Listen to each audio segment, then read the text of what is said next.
জঙ্গি দমনে বড়সড় সাফল্য পেল বাংলাদেশ পুলিশ। গুলশান হামলার মাস্টার মাইন্ড তামিম আহমেদ চৌধুরীর নাগাল পেল, কিন্তু তাকে জীবিত ধরতে পারল না। শনিবার সকালে নারায়ণগঞ্জের পাইকপাড়ায় বড় কবরস্থানের কাছে পুলিশের গুলিতে মৃত্যু হয় তামিমের দুই সঙ্গীরও।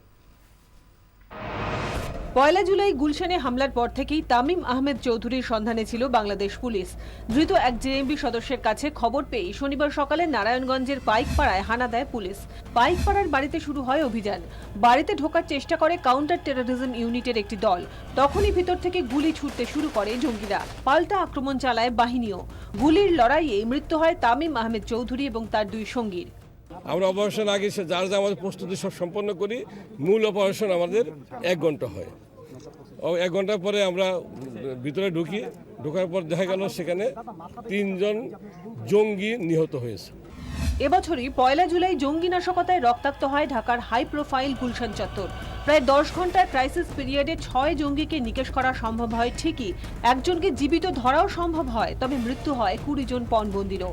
তামিম চৌধুরী গুলশান হামলার মাথা। ঘটনার পর থেকে এমনই দাবি করে আসছে হাসিনা সরকার। তার খোঁজে তল্লাশিও শুরু হয় বাংলাদেশ জুড়ে। তামিমের মাথার দাম হিসেবে 20 লক্ষ মার্কিন ডলার পুরস্কার ঘোষণা করা হয়। শনিবার সকালে জঙ্গি দমনে বড়সড় সাফল্য এলো ঠিকই, কিন্তু মাস্টার মাইন্ডকে জীবিত ধরতে পারল না পুলিশ।